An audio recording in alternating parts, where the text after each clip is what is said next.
North Atlantic treaty organisation నాటోకి ఒక కొత్త boss వచ్చేశారు. ఇప్పటివరకు ఉన్న స్టోలెన్బర్గ్ రిటైర్ అయిపోతున్నారు. ఇక పైన నెదర్లాండ్స్ మాజీ ప్రధానమంత్రి అయిన మార్క్ రూట్ నాటోని నడిపించబోతున్నారు.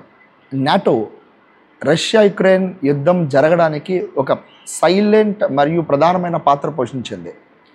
రష్యా బోర్డర్స్ సంబంధించిన దేశాల్లో, అంటే రష్యా బోర్డర్కి ఆనుకున్న కొన్ని దేశాల్లో, ముఖ్యంగా స్వీడన్, ఫిన్లాండ్, లతీవియా, లిథువేనియా, ఎస్టోనియా ఇలాంటి దేశాలన్నీ కూడా నాటో మెంబర్స్ అవ్వడం, శత్రు దేశంగా ఉన్న రష్యా నాటో తన సరిహద్దు దేశాల్లో పెరగడాన్ని చూసి ఇప్పుడు యుద్ధాన్ని చేస్తున్నట్టుగా ఒక అబ్జర్వేషన్ మనం చెప్పవచ్చు. ఏదేమైనా సరే రష్యా యుక్రెయిన్ యుద్ధానికి సంబంధించి ఇక పైన ఈ కొత్త బాస్ ఎలా నాటో నడిపిస్తున్నారో మనం చూసుకోవాలి.